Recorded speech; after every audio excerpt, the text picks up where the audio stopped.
Oi. Andy Scott, good evening, buddy. Even how's it better, mate? How's the back now? Strangely enough, I was concerned because a couple of years ago I had quite a bad, not a bad injury, but I injured my back. And I knew that one fish was probably going to spark off my back, knowing what was coming. Did no prep, no training, no. I didn't start pumping weights and do all that kind of stuff. But yeah, 6 fish played, 5 on the boat. My back's all right. My hands are absolutely trashed. They're fat, they're swollen. They don't feel right. I've lost some feeling in my fingertips. Don't know what that's all about. Hopefully it will come back. Barry Fox, good evening, buddy. Barry, Inglorious Fishing. Evening, mate. Wayne Swatton, evening. Mark Watkin, Michael Cooper. Oban Fishing. Evening, Lee. And Scott Harris, some of the regulars. So some of the regulars have already pitched up. I'm not going to pause. It's not like I'm doing a competition and we've got to wait for people to log in and stuff. People can just jump in and pitch in with what they'd like. But yeah, I'll go through any of the questions, all the other bits. I've got 3 subjects that I quite fancy talking about. Most noticeably, the trip up to Scotland. I've got 2 new Century fire blades. I've got some Ron Thompson accelerators that are just, none of this has been used yet, not in anger. And what else? There was something else I was going to say, wasn't there? I can't remember. It's gone clean out of my head. It will come back to me in a minute. Oh, and competition. August competition's not been confirmed yet. John Taylor, good evening. Don Boy, evening all. And Andy Cole, thank you very much. Well done on my trip. It must be said, and I'm going to say it right from the start, that whole trip was made possible by Lee Taylor. He made contact with me, he invited me up, he suggested it, and he was an absolute superstar. If you were to write a list of bullet points of something that a skipper is going to do on a boat, and look after you and make sure you're all set up and your tackle and your rigs and your bait and the boat's in the right place, you know the list. There's a massive, great big list. If you're going to be an absolute superstar skipper, you need to do what Lee did. It was amazing. It was absolutely spot on. And he's on here tonight, so he shouldn't be here really, listening to what I've got to say. You're right. Mr. LV, Nathan Harris, Martin Smith, Neil Andrews. Right, Colin McKeachin, is that right? Have I pronounced that right? I don't know. I'm guessing you're from Scotland. You had a marvellous trip up to Scotland. I'm only guessing. If I'm wrong, correct me. Seriously. I lived in Glasgow, Scotstoun for 2.5 years. And I rarely ventured up into the Highlands. I wasn't too keen on Scotland, to be honest. My first 6 weeks of living in Glasgow was constant daylight rain for 6 weeks. It was like a new record or something. And that was my introduction to living in Glasgow. So I missed out a little bit. I used to travel over to Faslane and I've been over to Dunfermline, all the naval type things. But yeah, never really appreciated the Highlands or any of the West Coast. West Coast for me, that's the side that you want to go and visit. Nothing wrong with the East Coast, but the West Coast is the more scenic. But yeah, the route from Glasgow, once you pass Glasgow and you get to Loch Lomond and you drive alongside Loch Lomond and then you get onto the Oban road, which you know has snow in the winter because it's got this big snow pole sticking out by the sides of the road. It's amazing. It's an absolute cracking journey. And all those little islands and lochs and that, it's confusing to me because I'm not used to it. I'm used to going to the beach, looking out into the distance and possibly seeing the Isle of Wight. Other than that, it's just sea as far as. But there, you got hundreds of feet deep and there's an island there. Like you feel like you could almost throw a stone to it. It's all very close. Yeah, Andy Scott, big up for the Oban Fisher.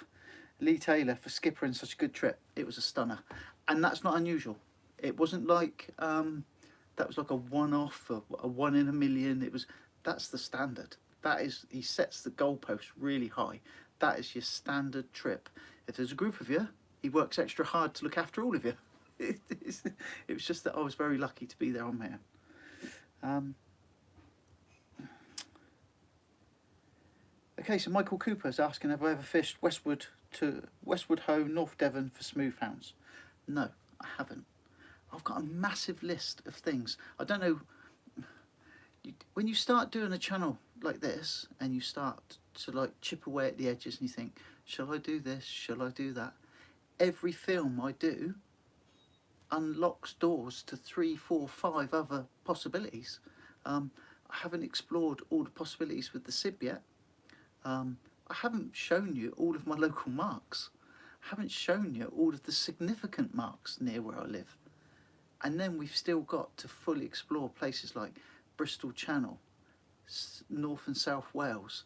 There's other aspects, even in Oban, to go and fish for other species. It's not all about skate. That is amazing, but there's other stuff there. There's all of the Solent wrecks. There's all of the Channel wrecks. We can go out on a boat and buy on a boat. The list is endless. It really genuinely is endless. So are we going to go to Devon and Cornwall? Absolutely. I just don't know when yet. We'll get there eventually. I'm not really keeping track now, but I know we've got over 40 videos on the channel now. With more than 40 videos on the channel, there's more of a selection to cover for other people. I want to branch into slightly different areas. It's always going to be a shore fishing based channel. That's always going to be my bread and butter, if you like, of what I do. But we've introduced the van, we've introduced some SIB fishing. I'd like to have a reasonable boat that means I can get out to wreck marks. Yeah, the odd charter boat from time to time. Definitely going back up that end again, because that was amazing. What I'm trying to say is the list is immense. There's so many possibilities.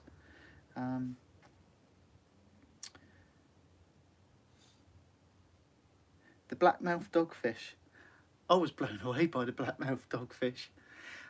I didn't show it on the camera, but its whole nose area, if you held it up to the light, was translucent. And you could see like all the little gubbins inside.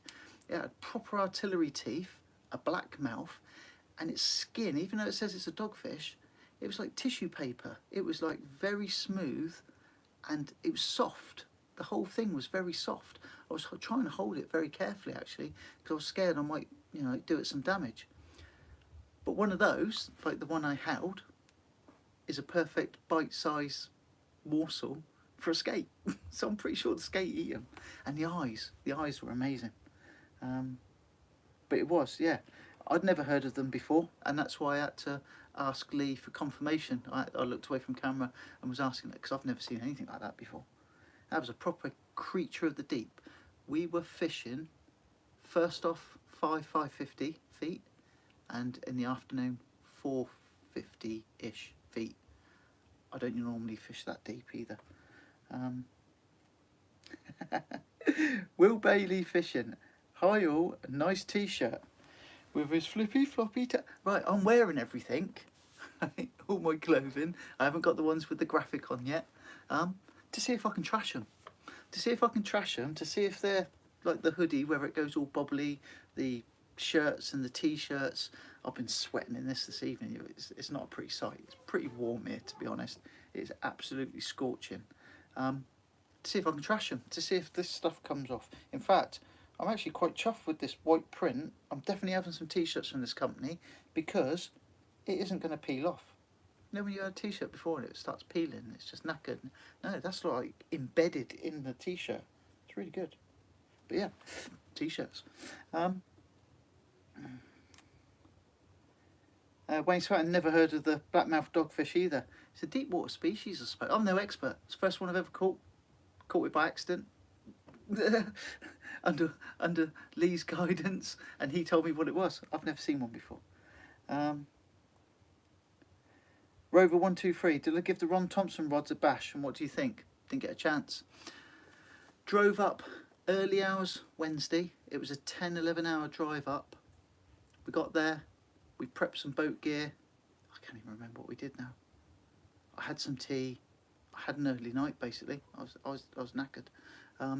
Up early the next morning, straight out on the boat, feathering mackerel, fresh bait, straight onto the marks. 12-hour fishing session on the boat. Anyone that's been out on a boat, admittedly it was very kind to us. It was very calm. Even just the motion of the boat. If you're not used to it, I am fairly used to it. I've had a career at sea. That's tiring. That's really tiring because you're constantly compensating. And then I'm going to say it now because, yeah, let's talk about the fish in the room. I played 6 fish, one after the other. Each one took about an hour each. I lost one. I deliberately kept that in the footage to show that it wasn't just a case of just winching them up. If you didn't play them right and it got beyond you, they'd quite easily cut the line, pull away, spit the hook, all the rest of it. So I was really pleased that I managed the 5, genuinely. I think we lost 3 that were hooked up, but because they were stacking, you know, you can only play 1 fish at a time. There was rods bent over, that was in the footage as well. And that one that I lost on the surface beat me up the most. It was as angry as the smaller feisty ones. It was heavier than the 182. And genuinely, I don't know, obviously because we didn't see it close in, couldn't get an idea of the size. It waved the flipper at me out of the water just to say hi before it turned and cut the line. That was a big fish. That was a big fish. And I know the day after, Lee had, I think it was a 196 on the boat.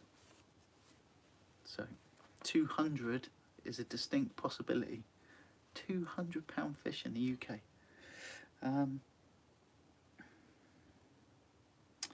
Boat record, only £2.13 for the blackmouth. We couldn't have been far off that. It would have been. It wasn't a £3 fish actually. We were probably more like 2.25, something like that. Do you get 6-gill sharks in the Oban area? I don't know. I'll leave that one for Lee to answer if he does know, or if he knows of anything that any information about that. And Harry Hughes. Hello Mark, good fish mate, thank you very much. Appreciate it. We've been blown away by the response. The numbers are significant, to say the least. And I was keen to do a 1-hour film. There was nearly 6 hours of footage.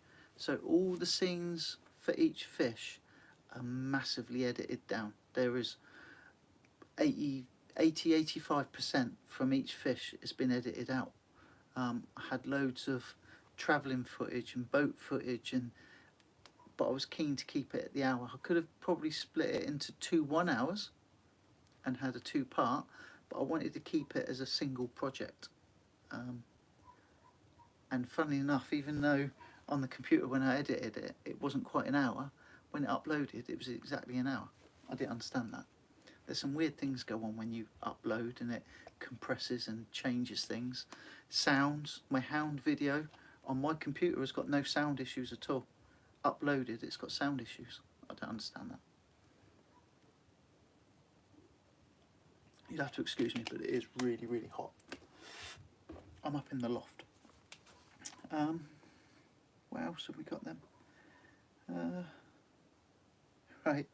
So Andy Scott is touching on something that sparked my interest, and I was actually blown away by it. So Andy's saying that when he fished scarper for skate, they use doggies for bait rather than mackies, because they're a bit scarce at the time.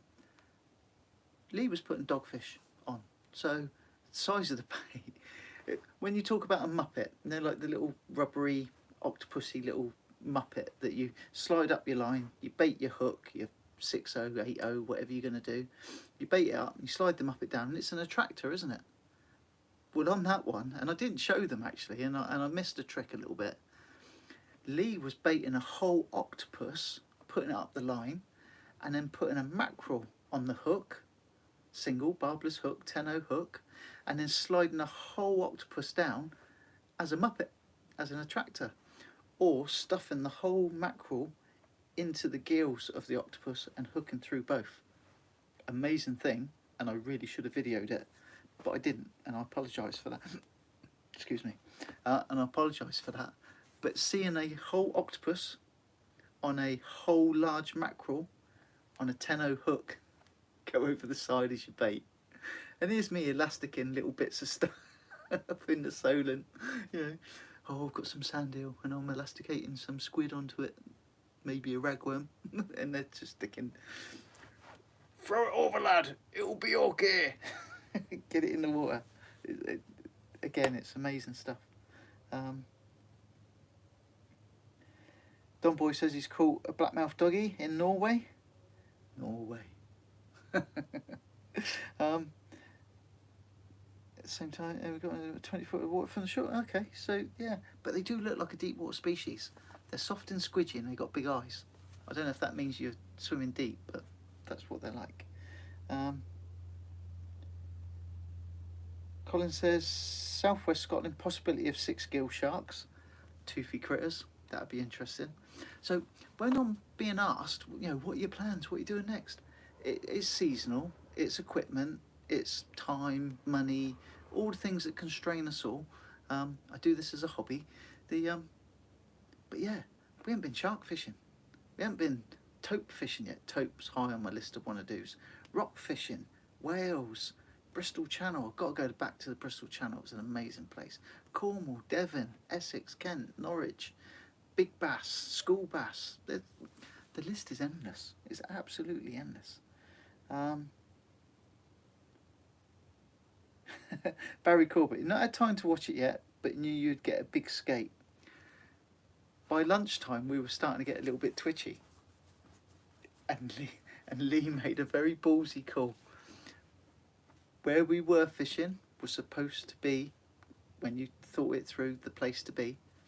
It didn't seem to be working. And against any other kind of advice or thinking, we went somewhere else. And within 15 minutes of the call, Lee said that when the tide slackened off, we'd be in with a chance. Within 15 minutes of the tide slacking off, all the rods went. It was like dominoes. Like that. There's one. There's one. Pick this one. There's another one. It's just like, and when you lift into the first one, and you realise what's going to happen, you can feel the weight. You're stretching the mono to its full extent. The rod is bending over. These are significant rods, and it's not moving until it decides it wants to move, and then you're stacking fish behind you, and you realise actually what you've taken on.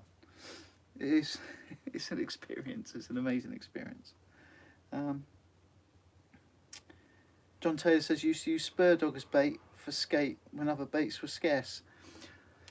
I wanted to tick spur dog off my list. I wanted to catch a spur dog, whether they're common or not, whether easy to catch or not, whether they're elusive, difficult, whatever they are. But I didn't want to do everything in one hit. I even to the point made the conscious decision that I thought, do you know what? I'll save that for another time, because I'm definitely coming back. There's another time to go back. So we didn't catch a spur dog that day, although it would have been possible to try. What pound line were you using? Well, I know on one of the reels, because it sparked my interest, was Sandman Tackle Time, not name dropping, it's something I've watched. He talks a lot about shock leader being that blue marlin. I don't know if you've heard of that, whether you've watched that video where he tends to use shock leader with blue marlin. Blue marlin was on one of the reels. There was clear on some of the others. It was all mono. Lee's preference is mono. And I did ask the question, why mono over braid? And I think when you see that when the fish decides to turn, move, and that's transmitted up the line, you appreciate that stretch, because the drags are set so heavy on the reels, they have to be, because the drags are set so heavy, you need that initial stretch to give you some pre-warning in case you want to loosen off the drag, or to give the drag a chance to react. Now, I'm not trying to waffle, but I'm trying to recount it in my own mind, because once you tune into it, you really do appreciate the stretch in the mono. and the fact that you're fishing barbless hooks. So if you didn't have that stretch and it was more direct with braid, I think you'd have more lost hooks, because as the fish turns, or if it does start to swim towards you, if you can't keep up with it, it's more like, and I don't know if you see in the footage, but when he was unhooking, sometimes he was only lifting the fish up and the fish had spat the hook. There was one that I think took the bait relatively deep that we had to use a disgorger for, but that was just to reach it. And then when it was reached, it did come out with no issue at all, no barbs at all. And the fish that were stacked and waiting at one point, 2 of those spat their hooks. We know they spat the hooks, everything come back. But yeah, so I lost my track a little bit there because I got a bit carried away. Yeah, mono over braid, and on one of those it was blue marlin, and I think it was only 50-60 pound for the reel line, I think, be corrected, and 200 or 300 for the trace lines, possibly 300. There you go, £50 on most rods and £80 on 2 others. Okay, so Lee will answer the technicalities of his own kit. And I'll leave the real question for Lee as well. They were pens, I think. I was quite impressed by them actually, because they're doing some serious work. I don't know if you see on one of them, I couldn't get a full wind because my hands were actually starting to cramp up. So I was actually holding the handle, lifting the rod, and just a few clicks was enough each time. And when you've won a few clicks or 1 or 2 turns on the reel, and then the fish takes line, you're devastated. You might have spent 10 minutes recovering a foot of line, and he takes 20 feet. You just, like, your heart sinks on your 4th or 5th fish.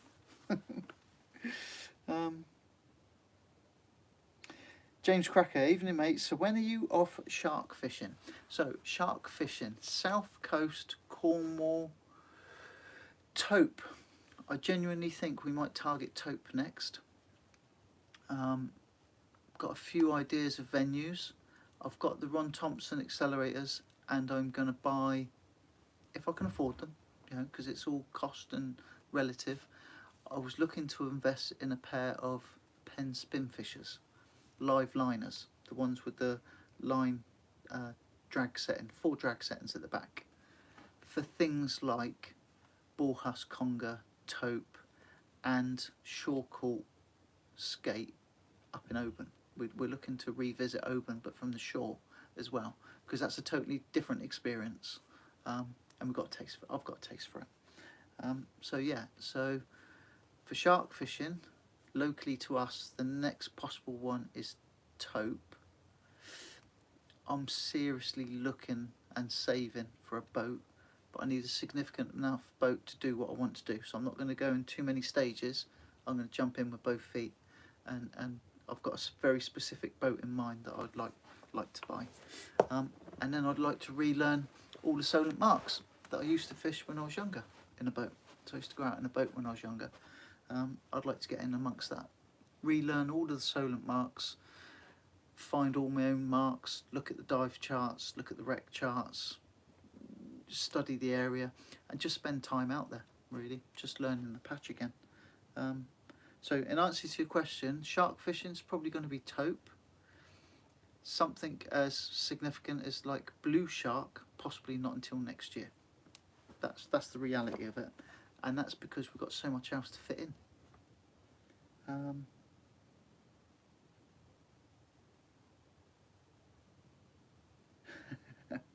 So when you're, so shark fishing we've answered.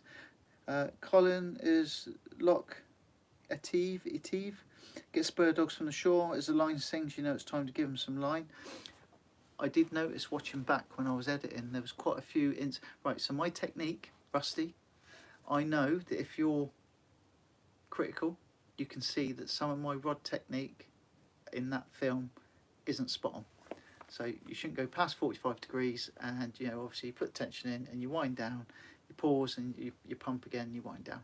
And if you look at the charts, the rod profile charts, they say no more than 45 degrees. As soon as you go above 45 degrees, you transfer the power from the butt to the tip, and then the tip is doing more work than it should. with the possibility of breaking the tip of your rod. So watching that back, I was cringing a little bit, and I was half expecting someone to ask a question. Why was my rod so vertical? Lack of experience, lack of practice, and I haven't done it for a while. How long was the journey, and did you split it up? So the journey, fishing wagon was awesome. So you're up high, comfortable. I deliberately bought a van, even though it's an older van, with air conditioning. Needed that. That turned out to be a really good choice. And I was on my own. So if you travel long distances, and I've done a lot of long distance driving, like I say, I used to live in Scotland, or work in Scotland, live in Southampton. I used to drive that every week. I used to drive round trip 1,000 miles every week for 2 years. So I'm used to the drive, or I was. But the drive up in the van, the hardest thing about doing that journey, and for clarification, in case anyone's wondering, I have had a couple of not so nice messages that I've deleted off my profile because I didn't think that they were positive or helpful in any way. Was we checked the governmental sites of what we were allowed to do, very specific to boat trips. We read all the guidance, travelling up, and what was shocking to me was the way people are acting in services. So you're in a public place, enclosed area, no masks on from people, really close, right up behind you. I was washing my hands with a mask on inside the service toilets, and this youngish lad, almost to the point of pushing me out of the way because he wanted to wash his hands. You're like, give me a little bit of space, mate. I'm not encroaching on you, you know. It was quite shocking, to be honest. So at the southern end and the northern end, it was noticeably different. In the middle of the country, seriously, M6 corridor, the reaction from people in the services was quite shocking, to be honest. I don't want to get too political about it, but those are some of the areas that I've seen on the news that have got problems and are going back on lockdowns. Don't know what the thinking is there, to be honest. That turned into a bit of a rant. It wasn't meant to be a rant. But how long did it take me to get up? 10, 11 hours. 10, 11 hours both ways. Because I wasn't in any hurry. Yeah, it's 500 and something odd miles. So if you think that through, that's like a 50 odd mile an hour average. But I stopped, and like I didn't need to fuel. The van did it in one tank of gas and one tank of gas back. So not too heavy on fuel either, which for a big old jelly mould shaped van is pretty good, I thought.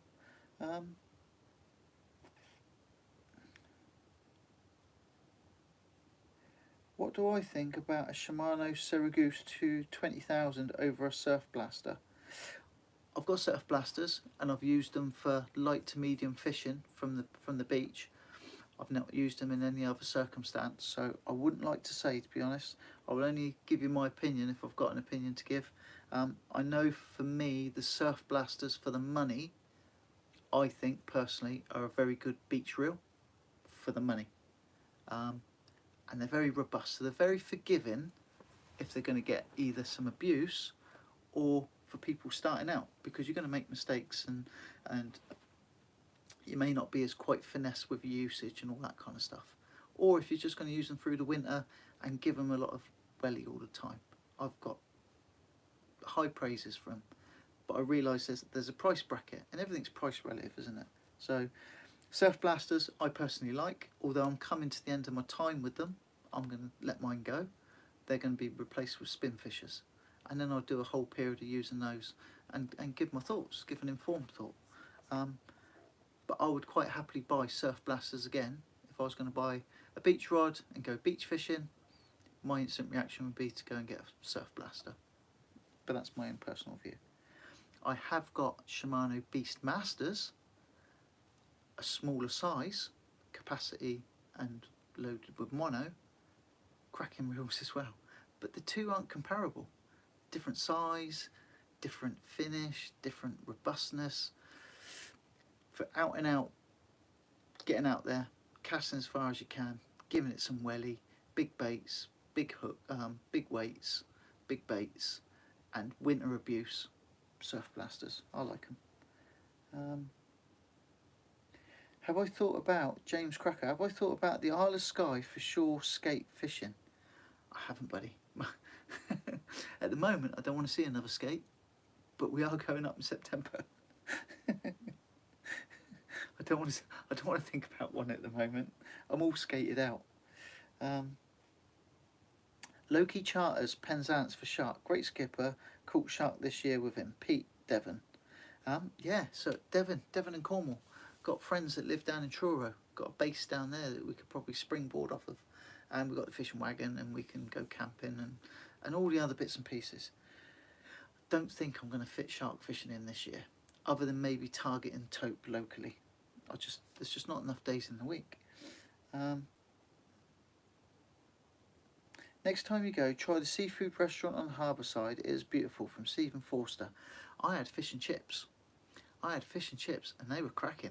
They were good fish and chips. Let's have a look.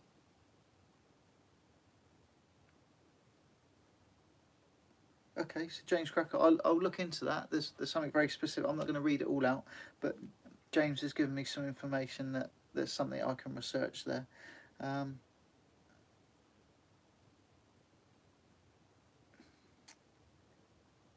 Where's that one then? So, okay, so one I've missed, and I've managed to skip past it. I don't know how I missed it. Rover123. Have you ever thought about doing a video for beginners? As you're a very knowledgeable guy, well spoken, I think people will learn a huge amount from you. Okay, so my Hampshire accent, I think people would argue about how well spoken I am. I'm not knowledgeable. Everything I've got is I've learned from someone else in some way, shape or form. I make so many mistakes. Don't forget, I try to be honest with what I film and show you. If I make a mistake that's funny and worth watching and all the rest of it, I'll absolutely put it in the film. If it's one that embarrasses me, obviously I'm going to edit it out. And with regard to, have you ever thought about doing a video for beginners? As you're right, video for beginners. Where would I start? Let's think this through.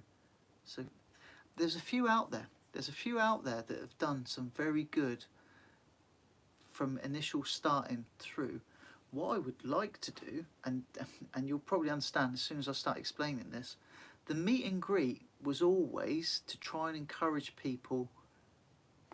And if you don't know, sorry, so I was going to do a meet and greet at Chesil this year, and COVID put a stop to that for obvious reasons. But the real core value of that was, one, to meet and greet, just meet people, chat to people, put faces to names, you know, have that direct contact, have a barbecue and have a beer, social, and fish. But also to walk the patch, hand out rigs, lend gear, give people weights, have a look. And not just me personally myself, I'd lined up for other guys to come with me because I couldn't just do it all on myself. And we were going to walk around in the group, speak to everyone, go down all of the bivvies all the way along. If someone, you know, like messaged and we would be checking the phone, it's like, I've been here two hours and I'm blanking, I'm struggling here. Go and give them a rig, give them some bait, give them some weights, rig everything up, show them the adjustments that we would make to change things. Help them with their casting if they're struggling to get the distance or the position into the water that they need to, and basically just coach people. And I don't mean that in a presumptuous way at all. It was literally myself and a few others, with the possibility of 50 people turn up for a barbecue, beer, small fishing competition, social, but help each other out, because there would have been awesome anglers there. There'd have been people that were struggling, and it would have been encouraging to get the people to swap and help out, you know. That was the driver for the meet and greet, and COVID has absolutely stole that from me. And I say that very tongue-in-cheek because I don't belittle what COVID is and what's going on at the moment, because it's affecting people very seriously. But that would have been something really special, I think, where like-minded people and a range of YouTubers, because we had a few lined up to come and give us a hand. We're not going to let that go. As soon as it's safe to do that, and I'm not going to risk it in any way. Some people could argue that it's safe to do now. I don't agree. If there's any chance of someone getting ill from an event, then I won't do it. But in the future, we're going to do it, and we won't do it once. We'll do it a few times through the year. Beginning of summer, midsummer, end of summer is my gut feeling. possibly one in the winter, but standing on a cold, windy beach with, you know, like 45-degree rain with a small tin of beer and a wet, soggy burger, it doesn't sound much fun. I've gone off track there, haven't I? But yeah, in answer to your question, have I considered doing that as a video? Yeah, I think possibly. I might come back and revisit that.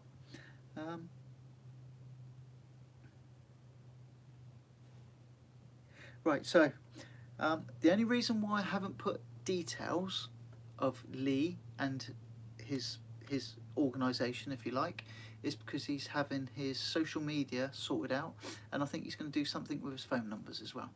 But as soon as I've got full confirmation of exactly how he would like his business to be pitched, links, phone numbers, all that kind of stuff, as soon as that's there, I'll plaster it all over that video description, so anyone that watches that video know that they could replicate exactly the same thing if they wish to, and contact that person.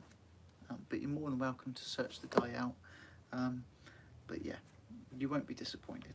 Absolutely not disappointed at all. Michael Cooper, what's your favourite ray to catch? Thanks for the real info. My go, the big surf blast, I'm now getting my pendulum casting down. Pendulum casting, yeah, it's timing, isn't it? Timing and practice. Favourite ray to catch? I know everyone's going, skate, come skate. How can you not be blown away by a £182 skate? You can't. But if I'm completely honest, and my only regret this year is I did not weigh that spotted that I had from Hordle. That was a specimen spotted, and I didn't weigh it. And they are amazingly pretty fish. My favourite ray, the one I'm hooked into, because they're amazing creatures. I can't tire of them. I haven't caught a blonde ray yet, and I haven't caught, believe it or not, I know some people call them the dogfish, flat dogfish. I haven't caught a thornback this year. How's that happened?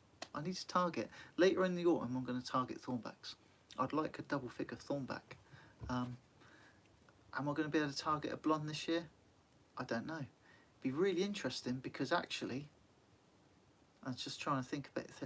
I could go for the Grand Slam, all ray species. So I'm missing this year. I'm missing an undulate. You could argue the skate and the spotted are the two hardest. I've had a skate, 5 skate, the spotted, and a small eye. I only need really the cuckoo is really ultra rare. An undulate, a thornback, and a blonde. The undulate and the thornback should be the easy ones. Could go for the skate, for the ray Grand Slam, couldn't I? But in answer to your question, my favourite ray is the one I'm hooked into. Alan says you can get taupe off Chesil. I've recently bought wire. Haven't had wire in my tackle box for, well, not in recent memory. But yeah, gonna give them a go. Taupe. It's starting to weigh heavy on my mind, actually. I'm thinking it through. I think we I feel a taupe target coming on.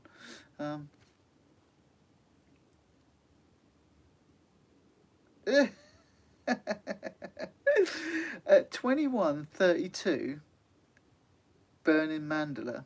I don't know what you're trying to say there. Yeah, I don't know how to answer that one. That's not really a question either, is it? It's a statement. Where are you thinking of going? The Bristol Channel, shore or boat? Will Bailey. It's going to be shore. And we've done White Mark. And without giving too much away, there's another piece in that area. I don't want to give you everything.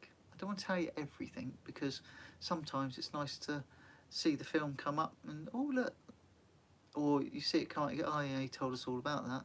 He told us he was going to do this, that and the other. Oh look, that's what they did. That's not fun, is it? I don't want to give you too much. But Bristol Channel, I'm going to make quite a few regular visits, I think, in the near future.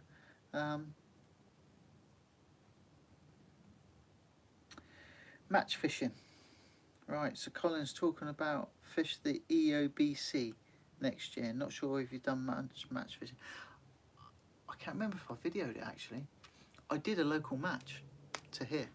I fished a local mark and I won some money with the largest fish of the night. First time I've ever fished a match, and I managed, I can't even remember what it was now. I won money for the largest fish, and it was a ting. Hooray! All hail the ting. I caught like a 43 or 44 centimetre ting, and that won largest fish of the night. And I didn't like it. I don't like that small hook, small bait, get them in, flick them in, flick them out, flick them in, flick them out in a bucket, show someone else, sign it off. I'm not belittling it. It's just not my kind of fishing. I might give it another go. I only gave it one go, and you could probably argue that that's not a fair try. I might give it another go. What else have we got? What are you, James Cracker? What are you drinking? Come on, shipmate. Where is the rum and coke? Two things wrong with what you just said there. Coke makes your teeth go all fuzzy, doesn't it? I like Diet Dr Pepper. Captain Morgan's and Diet Dr Pepper. It's a taste sensation, and it's water. And the reason why it's water is I'm on earlies tomorrow. I've got to be at work at 6 o'clock, which means I've got to be up at about 4:45. I'm not drinking tonight, and I'm still recovering from my little excursion up to Scotland and back. I'm trashed, to be honest. Really tired. Hands are sore. Somehow I've managed to trash my knee. Don't know how I did that. But I'm pleased that my back held out. What else have we got? Stingray. Right. I can't say too much about stingrays. So I've been in the groin next to people catching stingrays on 2 occasions recently. I was just using a different bait. So without giving too much away, there are marks close to me where you can use a lot of ragworm balled up on the line, chuck it out, leave it out, and there's a good chance for stingray. So stingers might be showing up on the channel at some point in the future.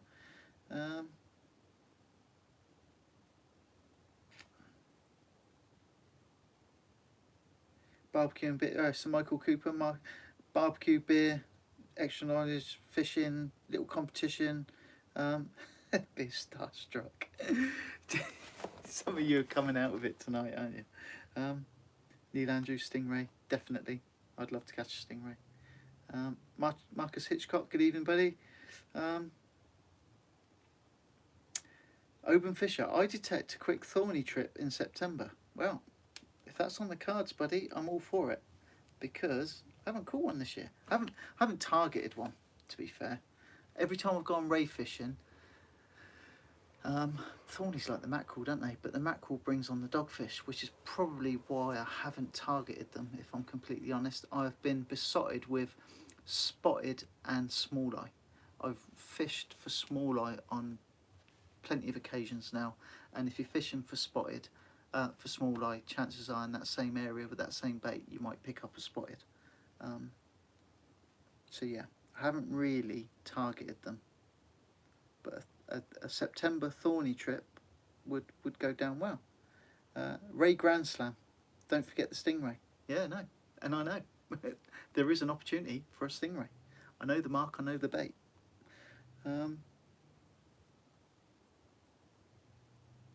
Mr. Alvey, my wife Alison, hello Alison, has just asked me, what is Mark's day job? Some would argue I haven't got a day job. I'm joking. So a little bit, just because it explains. I was in the military, I was in the Navy, I did my full 22 years and then retired, and I made the very simple step from working on naval ships to fixing naval ships. So I worked for BAE. I work for BAE in Portsmouth Dockyard.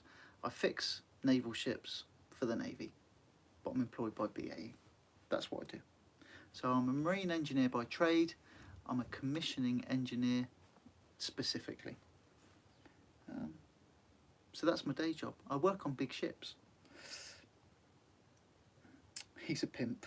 I don't know if you're allowed to say that, Clive. And anyway, if I'm a pimp, what does that make you? Have I got any more videos on the van coming up? Absolutely. Solar battery install. Solar battery install that I had to rush the solar install, but it's not complete. So I haven't filmed it yet. I'm going to have to, this is where it gets a little bit complicated, I'm going to have to deconstruct some of what I've done to do the video, to construct it, to show you what I've done. Does that make sense?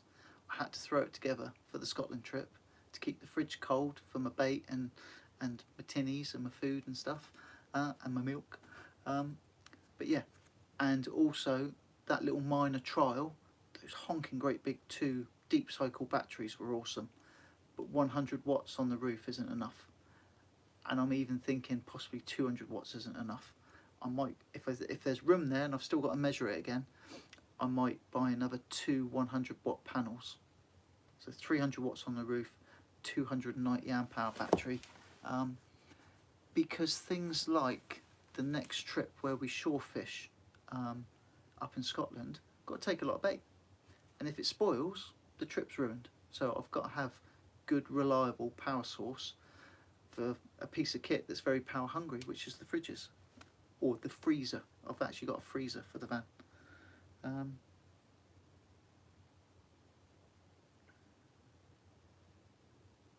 Yeah, so Colin's sort of saying trashes. I don't know what I've done to my knee, but I got home having travelled back okay that day. I had no problems getting in and out of the van. I could come home, slept in a proper comfy bed, obviously, woke up in the morning, I couldn't straighten my leg. It just physically wouldn't straighten. It was bent at about 30 degrees. And when I put any weight on it, it wouldn't take any weight. It slowly got better to the point where I can move it now, and I'm moving it off camera there. But it doesn't feel right. It feels a bit strange. It feels like I've done something to it inside, if that makes sense. But yeah, it's not perfect. James Cracker, Mark is topping up his pension. You're not wrong, buddy. If I don't put it in my pension, then the taxman takes it. So the equation is, in a pot for me for later, or just give it to the taxman. So it's going in a pot for me for later, to look after me in my old age. So when I'm really old and decrepit, older and more decrepit than what I am now, I can hobble down to the beach with my little lure rod and at least dip a line.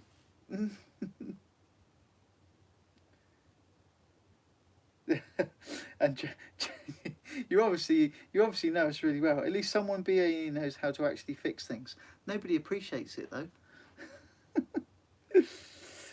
Phil Fishes, what's up, guys? I don't know, but we're aware. Thanks for joining. You're welcome. You've not been fishing in the dockyard, right? The dockyard is like an aquarium. It is an amazing place to fish. There are huge bass, big conger, numerous pollock, mackerel, and all the rest of it. You got to join a club to be able to legally fish in the dockyard. You got to join a club. And because of the COVID restrictions, we've split into 2 teams. I'm working earlies this week. The following week it'll be lates, and we alternate like that. I haven't had a chance to join the club. I know it's a poor excuse because I should make time and go and join a club, because it's possibly one of the best fishing marks on the south coast, without a doubt, hands down. It's deep water. The docks have all got groins, and because nobody fishes it, or very few people fish it, I've got a fair idea. I may be corrected that the shore caught record bass for the country was caught in the dockyard. It's an amazing place. I just haven't had time. Not allowed to film there. So I fish Blockhouse, that I have got a permit for, and I can drive in and park up and fish, and that's an amazing place as well. It's an old submarine base, so there's deep water areas there, and there's very few people that fish that. That's an amazing fishing mark as well, and I do have permission to fish there. But yeah, just it's time. And in the military establishments, you're not allowed to film.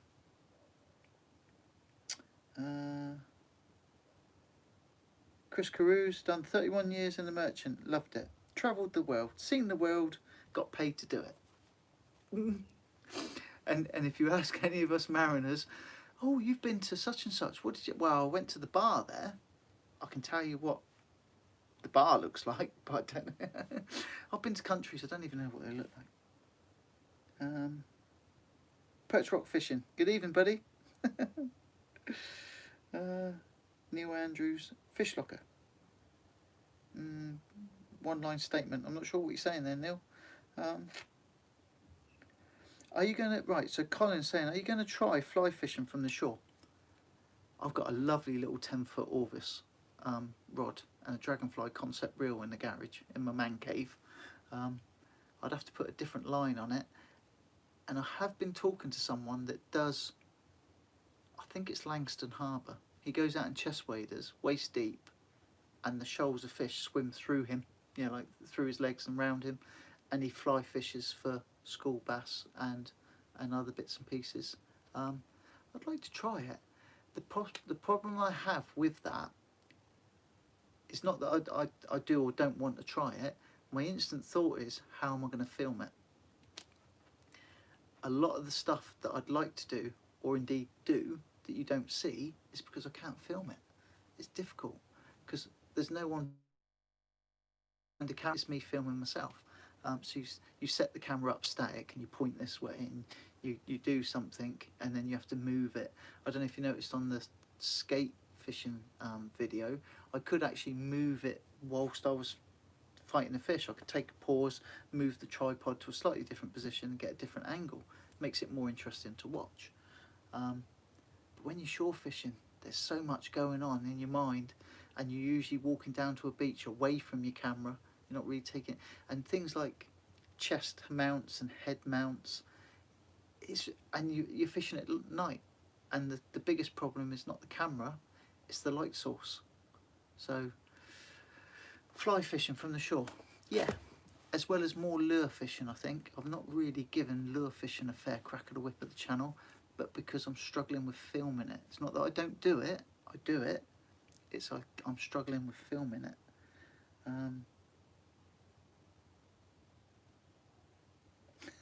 Andy Scott, it sounds right. I'm neither gonna confirm nor deny, buddy. When I say it sounds right, it doesn't surprise me, because I know those fish are in the dockyard.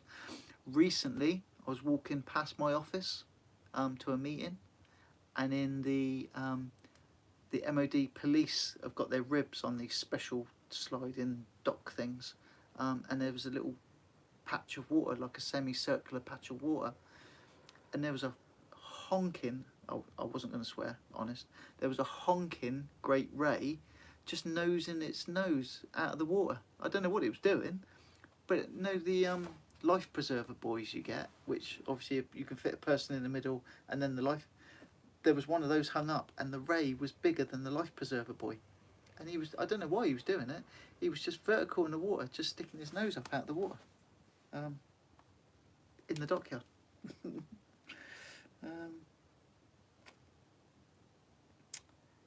What's that?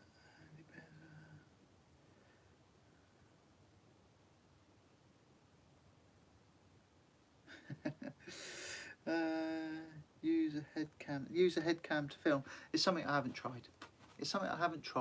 And I am, I mean, the camera's there. The camera that I use is there. Obviously I use my phone that's filming this at the moment. That's like my waterproof camera. That's my 4K 60 camera that isn't waterproof. I have been looking at GoPros again. I wasn't too impressed with the early versions. The quality wasn't good enough. But the 7s and 8s do look pretty amazing. It's, if I buy a 7 or 8, I can't buy some fishing gear. So that's the trade-off. Do I buy more fishing gear to try and use and do different aspects of fishing, or do I invest in more? The problem I've got at the moment is this is now best part of 8 years old, and when I edit, it's really struggling. It's almost grinding down. It took 4 hours to upload a film the other day. That's how slow that's got. I priced, this is quite funny actually. So I went on the Apple website and I priced up the replacement for that to do what I needed to do. It's about £1,600. That's from Apple. But as an exercise, just in interest, I priced up the most expensive computer from Apple with everything that was possible to upgrade on it. And I paused, drum roll, and the price was £14,500. The most expensive computer you can buy from Apple is £14,500. That's amazing. Oh dear, it chuckled me, and and if you find that interesting, do the exercise yourself. Go on the Apple website and look at an iMac. I think it's a Pro or Developer Pro or whatever it is, and then spec it up. It's about 14, 15 grand. Stephen Forster, do you ever fancy going over to Guernsey fishing? I watch Smash Fishing and Glorious Fishing YouTubes. It looks really good. I was talking to Smash a while back to go over. And obviously the coronavirus thing all kicked off.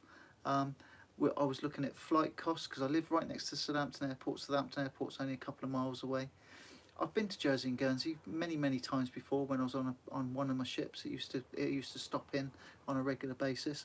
Beautiful part of the country, or part of the world. I would love to meet up with Troy, Smash, and Captain Dano. Go out for a beer. We do some fishing if that really fits into the profile. Go out for a beer. I'd love to go over. Coronavirus has really put a stick in the spokes, really. Perch Rocks Fishing GoPro chest mount is one way and can be used with a good headlamp. A headlamp, yeah. Okay, yeah. So that's another possibility. I've got a chest mount, but I've got an older GoPro, and I just wasn't impressed with the performance of the older GoPro. Maybe I've got to invest in a newer GoPro. But yeah, Jersey, Guernsey, would like to go, definitely.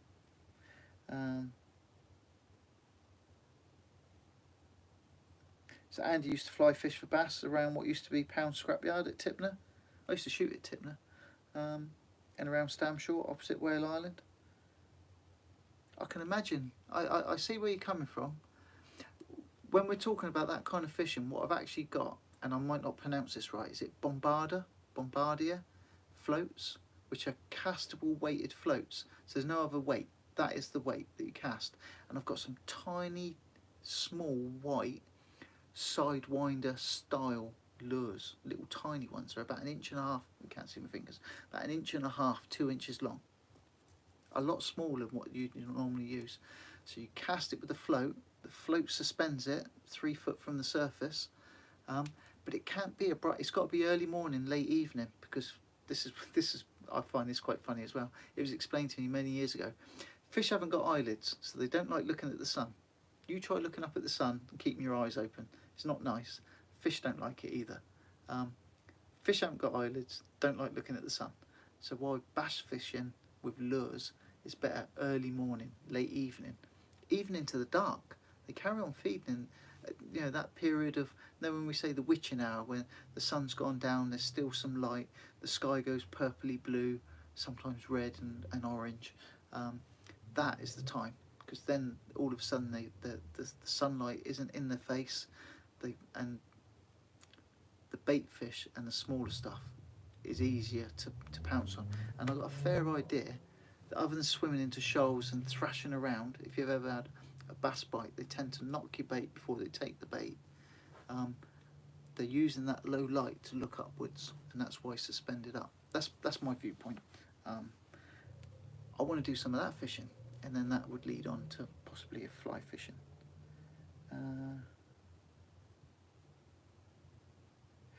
Yeah, I know you guys are talking about the the bass and the record and stuff. I'm not going to go there. I'm not going to stir a pot and create problems. But yeah, very interesting. A fish of that size. There was some disputing our weight that we declared, and I weighed the fish, or I helped weigh the fish, when Colin caught his, I can't remember what it was now, 11.5 bass. That was an absolutely stonking fish. Being there felt a privilege to actually be there and see that fish, especially when it swam away at the end. Big bass are special creatures, really are special creatures. Chris Kozlowski, hi Mark, how you doing? I'm all good. A little bit fragile, struggling a little bit. Oh, caught my microphone.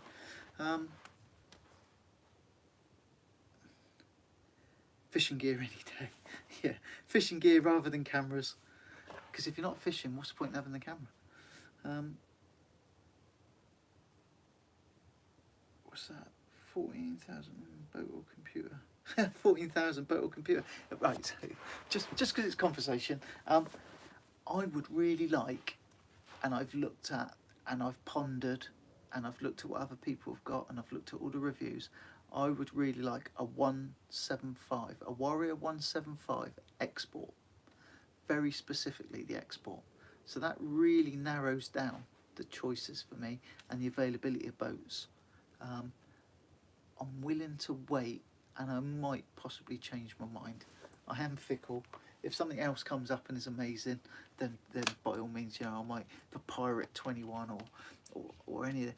But a Warrior 175, very specifically export, amazing boat with something like a Suzuki DF 100 on the back, that would get me around, and it would also be trailerable, which is very important for me because to keep the cost down, I would like to keep it at home. And I've got a perfect parking spot for it. But yeah, even then it stopped me in my tracks. It's almost like you look at food and you're like, oh, it tastes nice, I want it. Yeah, a Warrior 175 export. Let's have a look. Let's have a look. Check out Cornish kayak fisher uses those floats. Yeah, I think they're called Bombard. I've got them. I've ordered them. I've got two of two different sizes. Just haven't had the chance to use them.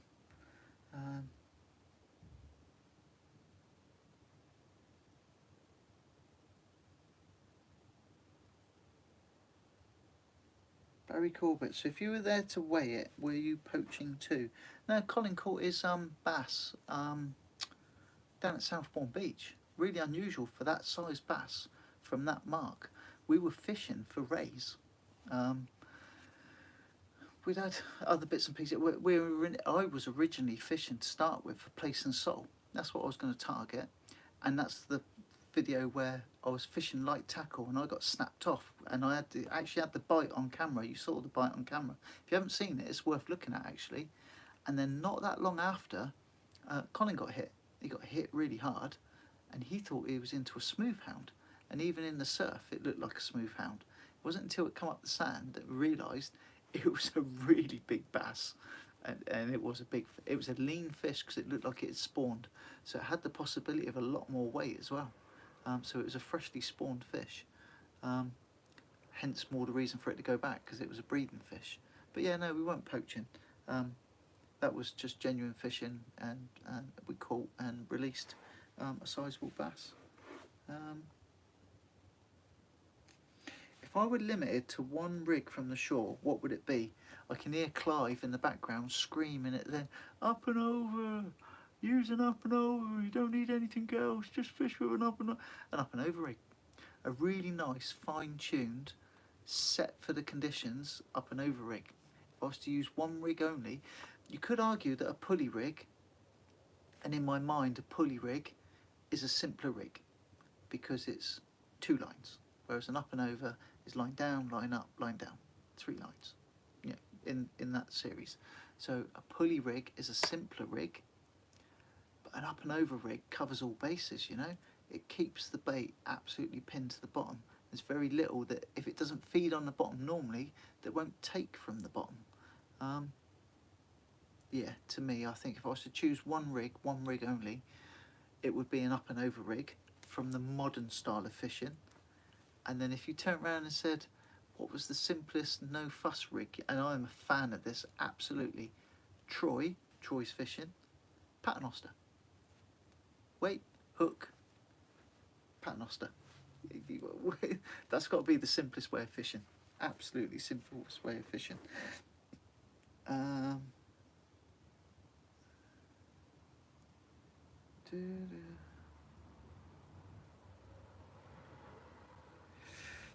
£18 bass, fish of a lifetime, 30 minutes is quite it's quite, that must have been butched in quite well, unless it came in on its own accord for most of that. I would have thought see, this is, some people do say, oh, would you like to catch a £20 bass? Yeah, definitely. Who wouldn't? Would you like to catch a £10 bass? Yeah, and have. Would you like to catch two £5 bass? £5 bass, two £5 bass will beat you up all day long compared to they'll skit around and they'll fight and they'll jag and they'll go off in different directions and all that kind of stuff. Whereas the £10 fish will tend to stay that bit deeper and more deliberate and slow. You certainly know you got it on, but it's not quite as exciting. It's exciting when you've got it, when you've landed it and you realise the size of it. But if you said, given the choice, and you've had, let's say you've had all the fish you ever want to catch, would you rather have a £10 bass or two £5 bass? I think I'd go the two £5 bass for the experience. Because, yeah, if you've caught £10 bass in the previously, two £5 bass for me would be a good trade-off.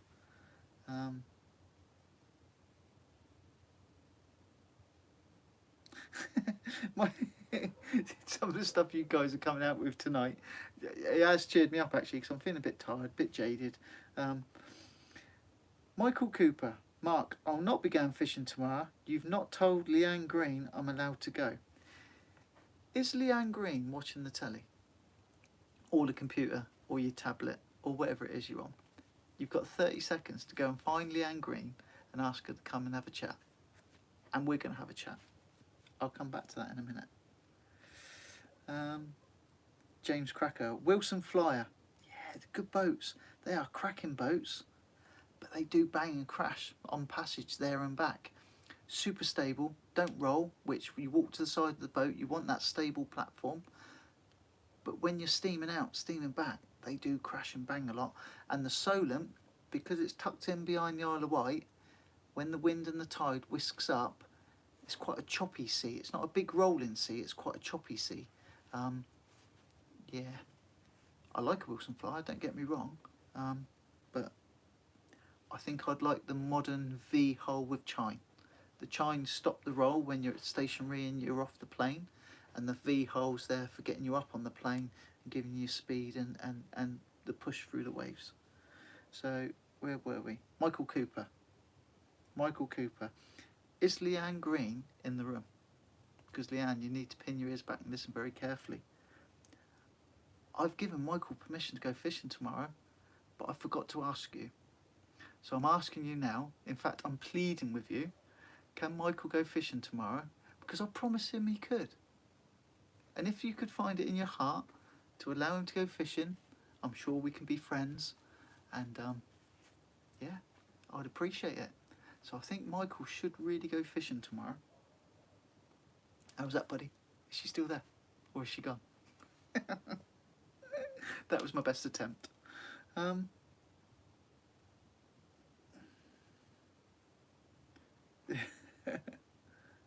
What bait did he catch the bass on?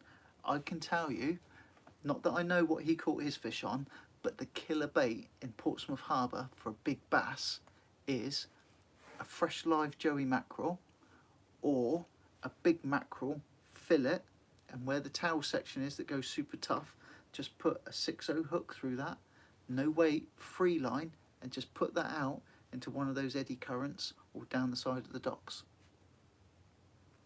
Joey mackerel don't really want close into the docks, it's going to swim under the pylons and it's going to get skittish when it gets chased. If you want to go down by the pylons, a big mackerel that you've taken one single fillet off, gone through the tail skin that's nice and tough, and just free line that out, no weights, no nothing. We were watching the School of Bass the other day and there was some big bass, and I don't quite think they were double figure, I think they were 7s and 8s. I know it's hard to tell, but we were stood on the dockside looking down waiting to go on a ship, and they just cruised on by. They're amazing to watch. There's lots of them in the dockyard.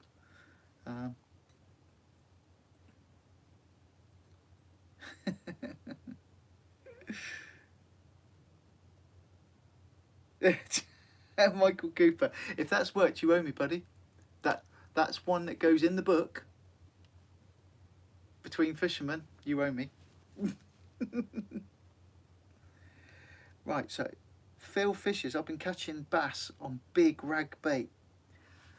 It's a new one on me as well. So where I've just explained that one, free line, no weight, no nothing, just a big fillet and just let that do its thing.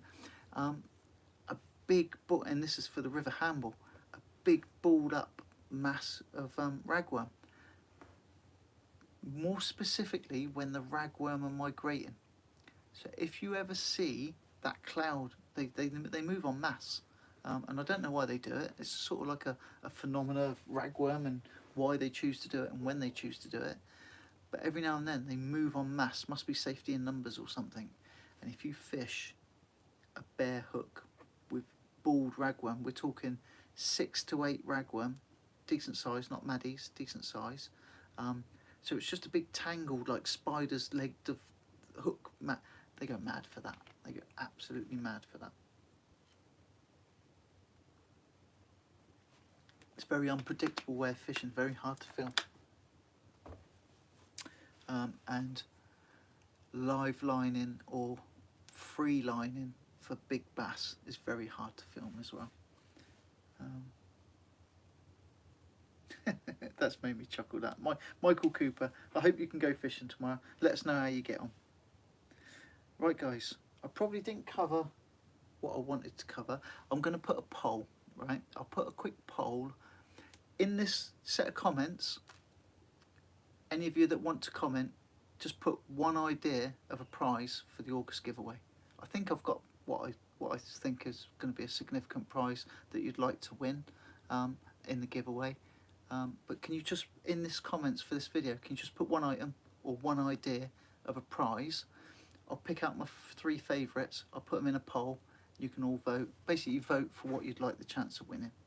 And I'll fire off and start the August competition giveaway mid-month, and it will run for a week. 1 week, 1 entry per person, and I'll discuss that and make it all clear so you all understand it. I didn't get to talk about the Century Fire Blades. We can save that for another time, but really that's an hour and 10 minutes now, and I'd like to keep it about an hour. That's it from me tonight, guys. I hope you've enjoyed spending some time with me. Just quickly catch up and see if I've missed anything, if anything new's come up.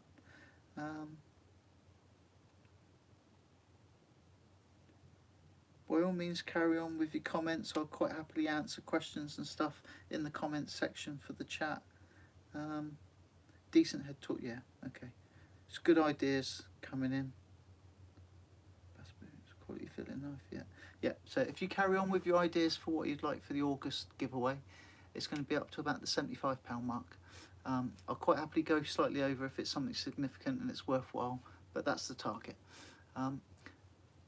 Thank you for joining me. It's been nice spending time with you. It's been nice sharing some of the experiences that I've had over the last few days and some of the bits and pieces. Some of the conversations in here have really made me chuckle tonight. Yeah, so I hope you're all well. I hope you're all keeping safe. I hope you all get a chance to get out and go fishing sometime soon. I know I'm looking at it. And I'm going to shoot off. It's getting late. I'm going to go and brush my tuffs. It's quite hot and claggy. I might go and have a nice cold shower actually.